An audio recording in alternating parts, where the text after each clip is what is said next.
আমরা আজকে তাকে বুঝিয়ে দিলাম। এবার তিনি যদি সংশোধিত না হন, তিনি যদি তার গলা চড়ান, আজকে যার বাড়ির সামনে সভা হচ্ছে চাঁদবাবু, শুনে রাখুন, আপনাকে আমি দূরে কথা বলি, আপনাকে রাজনৈতিকভাবে কিন্তু টান করে তৃণমূল যুব কংগ্রেস আপনাকে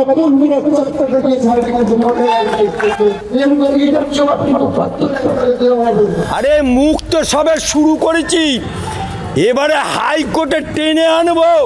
আজ দেখি কত ক্ষমতা, দেখি কোন মাইকেলার আছে তোদেরকে বাঁচায়। অভিষেক ব্যানার্জিকে তিহার জেলে চুন চুন করে সব কটাকে জেলে ঢোকাবো, রকসায় তো রোকলো। অভিষেক ব্যানার্জিকে সবে জেলে ঢোকাবো, রকসায় তো রোকলো। ওখানে আমার বাড়ি ঘেরাও করে কুৎসিত ভাষাতে গালাগাল দিল। এক কাণ্ডটা ঘটালোকে লজ্জা করে না মুখ্যমন্ত্রী? শুনে নাও অভিষেক ব্যানার্জি, তোমার বিরুদ্ধে ববিদা যে মামলা করেছে, ধীর গতিতে চলছিল সে মামলা এবারে ঘোড়ার দৌড়ে রেসের মতো দৌড়াবে, 120 কিলোমিটার স্পিডে দৌড়াবে। তোমার বিরুদ্ধে কাক্কু যে বলেছিল আমার বসকে কেউ ছুতে পারবে না, আমার বসকে কেউ ছুতে পারবে না, সেই চার্জশিটের নাম চলে এসছে। ওই মামলা এবারে কিভাবে তুলতে হয় রকসাইতে রোকলো। আর মমতা বাবু, তোমার বিরুদ্ধেও মামলা আছে এই হাইকোর্টে। এবার দেখিয়ে দেবে খেলা আলী আফজল চাঁদ। আপ খেলা হোগা, ওরা বলেছিল খেলা হবে, খেলাবে, আপ খেলা হোগা। ওই বাঁদরগুলো যারা মিটিং করেছে তারা তিহার জেলে দেখা করতে যায় কিনা আমিও দেখে নেব। আপনার বাড়ির সামনে ঘেরাও করে তৃণমূল কংগ্রেসের লোকেরা প্রতিবাদ জানাবে এবং আপনার বিরুদ্ধে বিক্ষোভ করবে, এটা কি ধরনের আচরণ চলছে পশ্চিমবঙ্গে? তৃণমূল মনে করে মুসলমান ভোট ওর বাপ 14 পুরুষের কেনা, মুসলমান ভোট ওর 14 পুরুষের কেনা গোলাম, মুসলমান ভোট ওর যেন একবারে বাঁয়ে হাতের। ওই একটা মুসলমানের ভাষা আছে যে মুসলমানের মুরগি পোষা আর জামাই এলে হালাল করা। আজকে বলুন, আমি মহামান্য হাইকোর্টের একজন আইনজীবী, আমি প্রতিটা ইউটিউবার বিপদে পড়লে সংবাদ আবির্ভাব থেকে শুরু করে, বঙ্গ টিভি থেকে শুরু করে, বিতর্ক থেকে শুরু করে, বিবিধ নিউজ থেকে শুরু করে, একে বাংলা থেকে শুরু করে প্রত্যেকটা নিউজকে যখন তাদের বিরুদ্ধে কোনো নোটিশ, আইনি নোটিশ যে কোনো ক্ষেত্রে প্রবলেম অ্যারাইজ করে, আমি তাদের মাথায় হাত রেখে আমি আমার মহামান্য আদালতের মাধ্যমে তাদের সমস্যার সমাধান করে দিই। আজ শাসক দল যদি মমতা ব্যানার্জি বলেছিল বদলা নয় বদল চাই, কিন্তু আজকে দেখতে পাচ্ছি ইঞ্চিতে ইঞ্চিতে বদলা নিচ্ছে, বিরোধীদেরকে ঘরছাড়া করে দিচ্ছে, বিরোধীদেরকে মারছে, বিরোধীদেরকে গাল দিচ্ছে।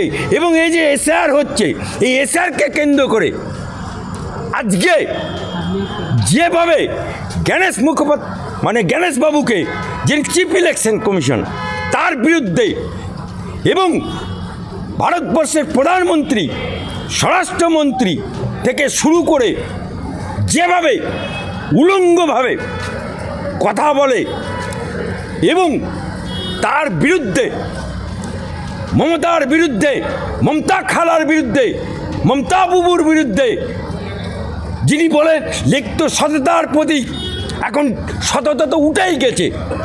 আজকে সেই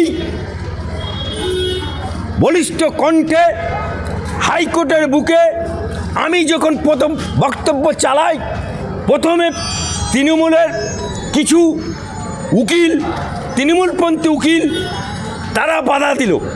সেখানে ইউটিউবার রুজিনা রহমান এবং তার ক্যামেরাম্যান আঘাতপ্রাপ্ত হলো, আমার হাইকোর্টে মামলা হলো। দ্বিতীয়, কুণাল ঘোষ আছে, বাপমার নাম রেখেছে কুণাল ঘোষ, জনগণ নাম রেখেছে। আমার হাইকোর্টের এই হাইকোর্টের চত্বরে 144 ধারা যেখানে, সেখানে ফিরদৌস শামীম এবং বিকাশ রঞ্জনের চেম্বারে বোতল ছুঁড়ে মারল, বিচারপতির ছবিতে পা মারালো, তাতেও দমাতে পারল না আমাকে। সেটাও প্রতিবাদ করেছিলাম। অবশেষে ওই ব্রিগেডে পুলিশ দিয়ে আমাকে হ্যাকেল করার চেষ্টা করলো, পারল না। অবশেষে ব্রিগেড বন্ধ হলো, সবার জন্য, ইউটিউবারদের জন্য বন্ধ হলো, রেজিস্টারকে দিয়ে বন্ধ করালো। আমি অ্যাডভোকেট আলী আফজল চাঁদ বলছি, ওই ব্রিগেডে ইউটিউবারদের জন্য ইউটিউবারদের জন্য প্রেস কর্নার করেই ছাড়বো, রোকসাইতে রোকলো। দ্বিতীয়, তাতেও বাধা সৃষ্টি করতে পারলো না, আমার মুখ বন্ধ করতে পারলো না। একটা মুসলমান ভাষায় বলি, শয়তান যদি এক দরজা বন্ধ করে দেয়, খোদা হাজার দরজা খুলে দেয়। ব্রিগেড বন্ধ করেছে, এফ গেট খোলা আছে। ব্রিগেড বন্ধ করেছে, আমার চেম্বার হাইকোর্টের বুকে খোলা আছে। তাই আজকে ওরা কোনো কিছুতে না পেরে আমার বাড়িতে আমার স্ত্রী আছে, আমার সন্তান আছে, আমার পরিবার আছে, আমার ভাই আছে, আমার ভাইয়ের বউ আছে, আমার ভাইয়ের সন্তান আছে। কী অপরাধ করেছে তারা? ওখানে আমার বাড়ি ঘেরাও করে কুৎসিত ভাষাতে গালাগাল দিল। এক কাণ্ডটা ঘটালোকে আমরা যেটা আইবি মারফত খবর পেয়েছি, ঘটিয়েছে কল্যাণ ব্যানার্জি ওখানকার সাংসদ, আর তার সাথে যোগ দিয়েছিল আইপ্যাকের এবং কুণাল ঘোষ। কিন্তু পাথরে মাথা ঠুকলে মাথা টুকরো টুকরো হয়ে যায়, পাথরের কিছু হয় না। একদিন ওই 20 নম্বর ওয়ার্ডে সিপিএম ছাড়া কিছু ছিল না। সেই সিপিএমের নেতা, ওখানকার এমএলএ মলিন ঘোষ ওখানে বক্তব্য রাখতো আমার নাম করে, আলী আফজল চাঁদ হস্যের বাচ্চা বলে। কিন্তু আমার মুখ বন্ধ করতে পারিনি। তখন আমি যৌবন, আমার চুল তখন সাদা ছিল না, আমার গোপ তখন সাদা ছিল না। আমি সিপিএমের বিরুদ্ধে রুখে দাঁড়িয়েছিলাম এবং ওখান থেকে সিপিএমকে ওই বুথ থেকে শূন্য করে দিয়েছিলাম, জিরো করে দিয়েছিলাম। আজকেও জিরো হয়ে আছে। আজকে যে তৃণমূলের অপান্ত নেতা, যে সমস্ত লোকেরা ওখানে মিটিং করে আমার বাড়ি ঘেরাও করে যে সমস্ত বক্তব্য রেখেছে, আপ খেলা হোগা, ওরা বলেছিলেন খেলা হবে, আপ খেলা হোগা। আমার হাইকোর্টে খেলা হবে। কীরকম খেলা শুনে নাও অভিষেক ব্যানার্জি, খেলা কেমন হবে? তোমার বিরুদ্ধে ববিদা যে মামলা করেছে, ধীর গতিতে চলছিল, সে মামলা এবারে ঘোড়ার দৌড়ে রেসের মতো দৌড়াবে, 120 কিলোমিটার স্পিডে দৌড়াবে। তোমার বিরুদ্ধে কাক্কু যে বলেছিল আমার বসকে কেউ ছুতে পারবে না, আমার বসকে কেউ ছুতে পারবে না, সেই চার্জশিটের নাম চলে এসছে। ওই মামলা এবারে কিভাবে তুলতে হয় দৌড়াবে। তোমার যে মামলা এবারে প্রাথমিক শিক্ষা দপ্তরে সিবিআই চ্যানেলে চার্জশিটে চলে এসছে, রকসাইতে রোকলো। আর মমতা বাবু, তোমার বিরুদ্ধেও মামলা আছে এই হাইকোর্টে। আর যে মামলা আছে, এবারে কিভাবে দৌড়াতে হয়, কিভাবে তোমাকে ফেলতে হয়, এবার দেখিয়ে দেবে খেলা আলী আফজল চাঁদ। আর যারা মিটিং ওখানে করেছে, ওখানে ওই ডানকুনি মিউনিসিপ্যালিটি অধীনে 20 নম্বর ওয়ার্ডে, যে ওয়ার্ডে আমার বাড়ির সামনে ওরা ঘেরাও করে মিটিং করেছে, সেই 20 নম্বর ওয়ার্ডে ওখানকার চেয়ারম্যান, ওখানকার কাউন্সিলর, ওখানকার প্রমোটার মিলিজুলি ভগত করে ওখানে পুকুর বন্ধ করছিল। কিন্তু ওই পুকুর বন্ধ করতে দিইনি, 3 মাস সময় দিয়েছিল। উইদিনে 90 ডেজের মধ্যে ডানকুনি থানার ওসিকে ডাইরেকশন দিয়েছিল, মিউনিসিপ্যালিটির এক্সিকিউটিভ অফিসারকে ডাইরেকশন দিয়েছিল এবং ফিশারি দপ্তরের অফিসারকে ডাইরেকশন দিয়েছিল যে ওই পুকুর বন্ধ করা যাবে না, মাটি ফেলা যাবে না, প্রমোটিং করা যাবে না। সেই ডাইরেকশন কার্যকারী হয়নি, এবারে কন্টেম হবে।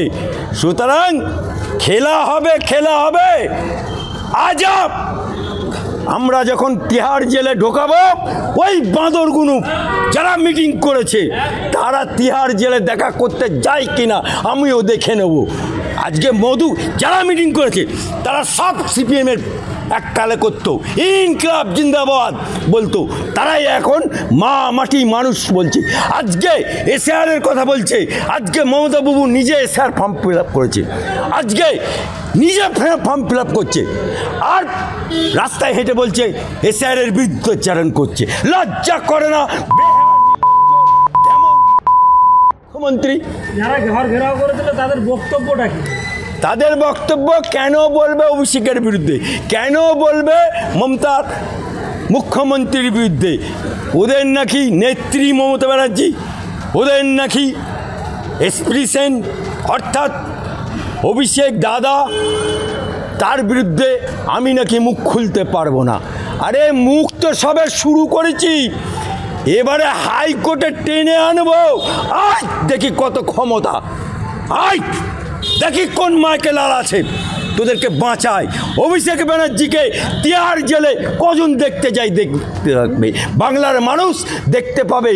যারা কালকে আমার বাড়ি ঘেরাও করে বক্তব্য দিয়েছে, যদি বাপের বেটা হয় তিহার জেলে দেখতে কজন যায়। এখন মধু আছে, সিপিএমের মালগুলো ওখানে মধু চাটছে। যেদিনকে সরকার থাকবে না, এই মালগুলো কোথায় থাকে চুন চুন করে সব কটাকে জেলে ঢোকাবো। রকসাইতে রোকলো, অভিষেক ব্যানার্জিকে সমেত জেলে ঢোকাবো, রকসাইতে রোকলো।